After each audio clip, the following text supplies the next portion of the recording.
हे guys what's up, good morning everyone. तो कैसे हैं आप सब लोग। Welcome back to your own channel Deepak Yadav science academy. Welcome to 5 AM daily current affair show with me Deepak Yadav. तो guys ये डेली सुबह 5 बजे आपको यूट्यूब के ऊपर वीडियो मिल जाती है, तो आप जाकर इसे देख सकते हैं डेली सुबह 5 बजे।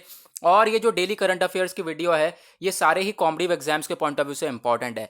चाहे आप यूपीएससी की प्रिपरेशन कर रहे हो, चाहे पीएससी, चाहे एसएससी, चाहे बैंक, चाहे रेलवे, चाहे एनडीए, चाहे सीडीएस, सारे एग्जाम्स के लिए काफ़ी ज़्यादा इंपॉर्टेंट होती है ये वीडियो। और काफ़ी सारे क्वेश्चंस इसमें पास्ट ईयर्स में आए हैं। और गाइज ये वीडियो ऐसी कंटिन्यू चलती रहेगी और यहाँ पर आप इसे देख सकते हैं डेली बेसिस पे। और मैं आपको आगे बढ़ने से पहले बता दूं कि हमारे चैनल पर डेली सुबह 4 बजे जो है डेली करंट अफेयर एमसीक्यू की वीडियो अपलोड होती है, जो कि अपलोड हो चुकी है, तो जाकर उसे आप देख सकते हैं।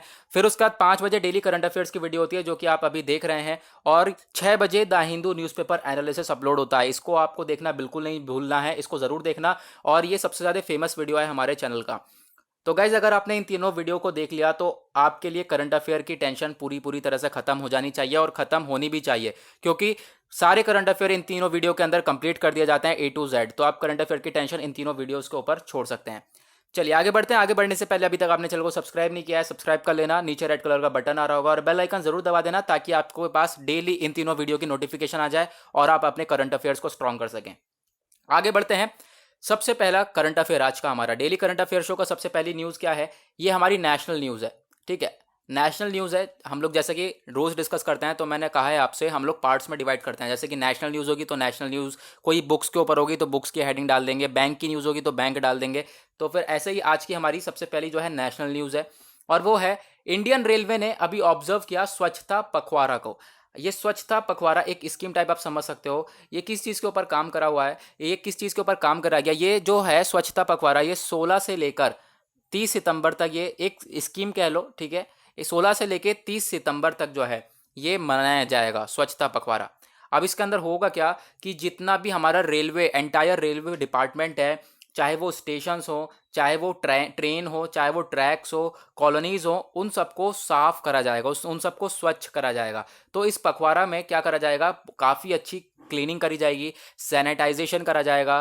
ठीक है, सैनिटाइजर का इस्तेमाल करा जाएगा और इन सब चीज़ों को साफ सुथरा बनाया जाएगा। और ये जो है ये कहाँ से कब तक का, कब कितने तारीख से कितने तारीख तक का प्रोग्राम है, 16 से लेकर 30 सितंबर तक का ये प्रोग्राम मनाया जाएगा। ओके, तो आपसे क्वेश्चन पूछा जा सकता है कि जो स्वच्छता पखवाड़ा है ये कौन सी तारीख से कौन सी तारीख तक ऑब्जर्व करा गया, तो वह है तारीख हमारी 16 से लेकर 30 सितंबर तक का।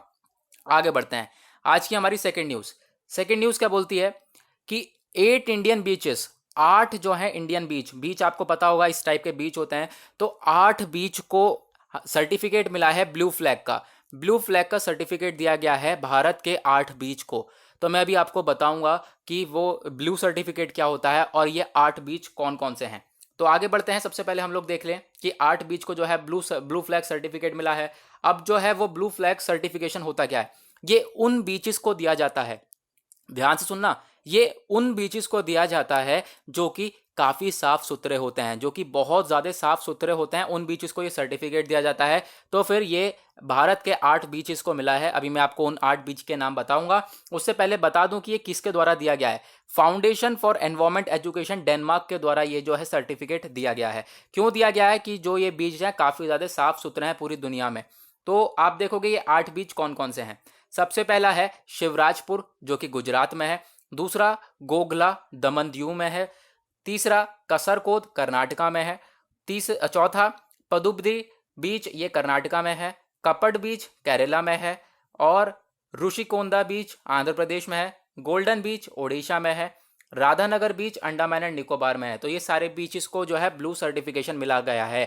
तो अभी आपसे क्वेश्चन पूछा जा सकता है कि कितने बीचेस को हाल ही में जो है सर्टिफिकेट मिला, ब्लू सर्टिफिकेट। और फिर आपसे क्वेश्चन भी बन सकता है ब्लू सर्टिफिकेट क्या होता है। ओके, आगे बढ़ते हैं। आज की तीसरी न्यूज़ ये है इकोनॉमी न्यूज़, अर्थशास्त्र से हमारी रिलेटेड न्यूज़ है ये इसमें एक बात करी जा रही है, फिच सॉल्यूशन प्रोजेक्ट। बस खाली इसका नाम याद रखना है, फिच सॉल्यूशन प्रोजेक्ट। ये फिच सॉल्यूशन प्रोजेक्ट ये है कि भारत की जो अर्थव्यवस्था है या फिर भारत का जो जीडीपी ग्रोथ है उसका एक अनुमान लगाया जा सकता है, इसमें उसका एक अंदाजा लगाया जा सकता है, उसको फोरकास्ट कर सकते हैं बस। ठीक है, तो इस सॉल्यूशन के थ्रू हम लोग भारत की जीडीपी को फोरकास्ट कर सकते हैं, उसका अंदाजा लगा सकते हैं कि उसकी जो जीडीपी है भारत की वो गिर रही है या फिर वो उठ रही है।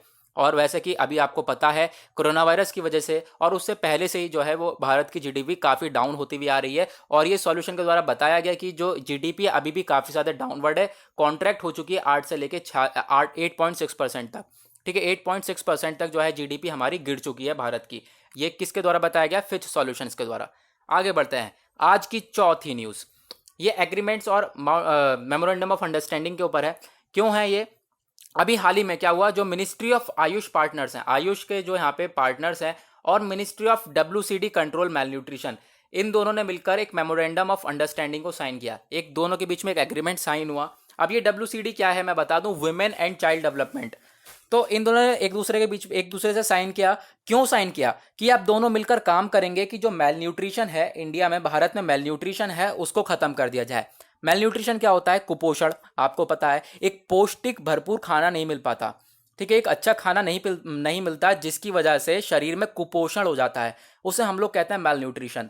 तो ये मेल न्यूट्रिशन के बारे में बताया गया है कि अभी रिसेंटली क्या हुआ है, मिनिस्ट्री ऑफ आयुष ने और ministry of women and child development ने, इन दोनों ने मिलकर मेमोरेंडम ऑफ अंडरस्टैंडिंग को साइन किया कि हम भारत से कुपोषण को यानी मेल न्यूट्रिशन को खत्म करने की पूरी पूरी कोशिश करेंगे और उसे खत्म करेंगे।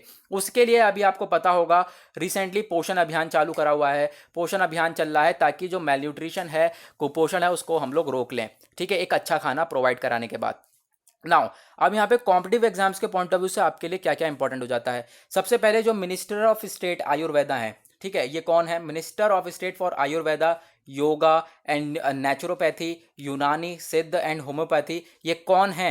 यानी कि आयुष के जो है मिनिस्टर कौन है? याद रखना, श्रीपद येसो नायक इसके अभी मिनिस्टर हैं। Union minister of women and child development, WCD के मिनिस्टर कौन है? श्रीमती जुबिन ईरानी यहाँ पर इसकी जो है यूनियन मिनिस्टर हैं। ओके, आज की पांचवी न्यूज़, ये अपॉइंटमेंट के बारे में है। इस न्यूज़ में क्या है कि जो ये पर्सनैलिटी हैं, अनिल धस्माना, जो ये आप देख रहे हो, ये नए चीफ बने हैं एनटीआरओ के। एनटीआरओ क्या है? National technical research organisation. ये जो हमारे अनिल धस्माना जी हैं, ये पहले रिंग रॉ थे, ये रिंग रॉ चीफ थे, अब यहाँ पर एनटीआरओ के चीफ बन चुके हैं, नेशनल टेक्निकल रिसर्च ऑर्गेनाइजेशन के। याद रखना, इसे क्वेश्चन आपसे पूछा जा सकता है।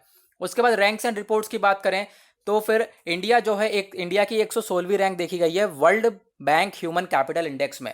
ठीक है, अब यहाँ पे ये world bank human capital index क्या है? तो ह्यूमन कैपिटल इंडेक्स ये देखा जाता है कि कौन सी कंट्री में, कौन सी पर्टिकुलर कंट्री में, कौन सी पर्टिकुलर प्लेस पर इंसान का, ह्यूमन का जो है कितना विकास हो रहा है। ठीक है, तो इंडिया की जो रैंक है वो 116वीं है, बहुत ज़्यादा बेकार रैंक है, तो ह्यूमन का इतना विकास नहीं हो रहा है। 174 में से 174 कंट्री में से 116वीं रैंक हमारी इंडिया की है, इसे याद रखना। ओके, आगे बात करते हैं, सबसे पहला नंबर पे कौन है 174 में से? सबसे पहला है हमारा सिंगापुर, दूसरा है हांगकांग एंड चाइना, तीसरा है जापान, और यहाँ पर 116वां नंबर पे है हमारा इंडिया। नाउ अब आपके लिए कॉम्पिटिटिव एग्जाम्स के लिए क्या इंपॉर्टेंट हो सकता है? वर्ल्ड बैंक के प्रेसिडेंट कौन है पूछा जा सकता है, वो है डेविड रॉबर्ट मालपास, और वर्ल्ड बैंक का हेडक्वार्टर कहाँ पर है? वो है वॉशिंगटन डीसी, यूनाइटेड स्टेट्स में। आज की सातवीं न्यूज़, ये क्या है? पीएम मोदी ने, जो हमारे प्राइम मिनिस्टर नरेंद्र मोदी साहब हैं, इन्होंने एक समिट, एक मीटिंग को इनॉग्रेट करा है। एक मीटिंग होगी 2 अक्टूबर को, 2 अक्टूबर को मीटिंग होगी, जिस मीटिंग का नाम है वैभव, और वैभव की फुल फॉर्म है वैश्विक भारतीय वैज्ञानिक समिट। ओके, तो फिर अगर हम इसकी बात करें, ये क्यों हो रही है? क्योंकि जो रिसर्चर्स वगैरह हैं, जो कि खोज वगैरह करते हैं, उनके लिए मीटिंग करवाई जाएगी, ताकि वो लोग जो हमारे इस समय हम लोग प्रॉब्लम से फेस कर रहे हैं, जो हमें परेशानी हो रही है इस समय कंट्रीज़ में, तो फिर उन परेशानियों से कैसे हल निकाला जा सकता है, उसके लिए मीटिंग करी जाएगी। जो रिसर्चर्स हैं, इंडियन रिसर्चर्स हैं, उनके लिए, कि जो अभी यहाँ पे चैलेंजेस वगैरह हैं इकोसिस्टम में, ठीक है, हमारे इकोसिस्टम में जो भी चैलेंजेस आ रहे हैं, उनको कैसे हम लोग रोक सकते हैं। ओके, दैट इज़ वाई यहाँ पे मीटिंग करवाई जा रही है। उसके बाद आज की 8वीं न्यूज़ और important news books and authors के बारे में है। बैराक ओबामा जी ने अभी रिसेंटली अपना मेमोयर को अनाउंस करा है, और मेमोयर का नाम है अ प्रॉमिस लैंड। एक बुक को अनाउंस करा है, मेमोयर जिसे आप कह सकते हो, जिसे हम लोग कहते हैं बायोग्राफी। बायोग्राफी जो कि खुद के पर्सनल एक्सपीरियंस के ऊपर लिखी जाती है, तो इसको लॉन्च किया है। इसका नाम यहाँ पे क्या है? A promise land. आपसे क्वेश्चन पूछा जा सकता है।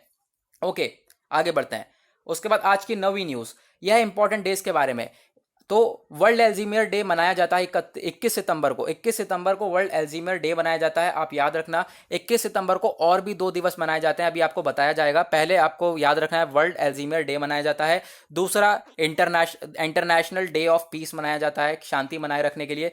तीसरा जो है coastal coastal clean up day मनाया जाता है, यानी कि जो बीचेस वगैरह होते हैं, जो समुद्री तटीय एरिया होते हैं, उनको साफ सुथरा रखने के लिए यहाँ पे एक दिवस मनाया जाता है। ओके, अब जो वर्ल्ड एल्जीमर डे मनाया जाता है, ये क्यों मनाया जाता है? क्योंकि एक एल्जीमर जो है एक बीमारी है, एक खतरनाक बीमारी है जो कि दिमाग को कमज़ोर कर देती है, आपकी सोचने की क्षमता कम हो जाती है और आप अपने डिसीजन नहीं ले पाते हो, और आपकी जो भूलने की जो है, आप काफ़ी ज़्यादा चीज़ों को भूलने लगते हो इस बीमारी में, ठीक है।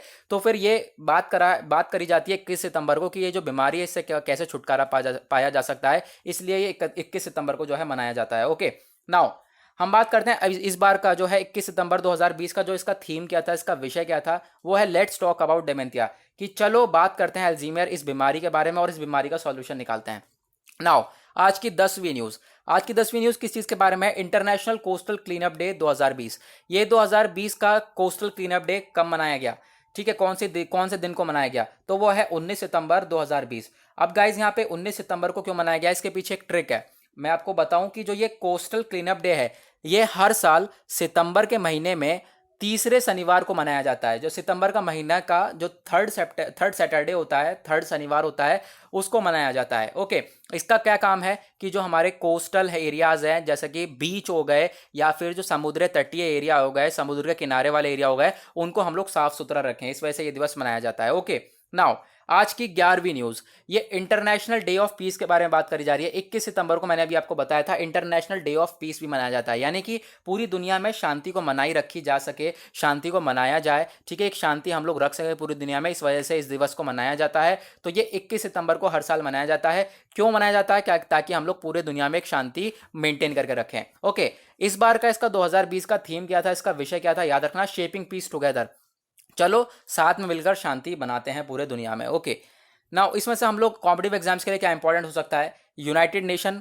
हेडक्वार्टर कहाँ पर है? यूनाइटेड नेशन का हेडक्वार्टर न्यूयॉर्क, यूएसए। ये फाउंड करा गया 24 अक्टूबर 1945 में इसको लाया गया, और जो मिस्टर एंटोनियो ग्यूट्रेस हैं, इसके सेक्रेटरी जनरल है यूनाइटेड नेशन के, ठीक है। तो गाइज हुआ आज का हमारे यहाँ पे एनालिसिस पूरा का पूरा एंड।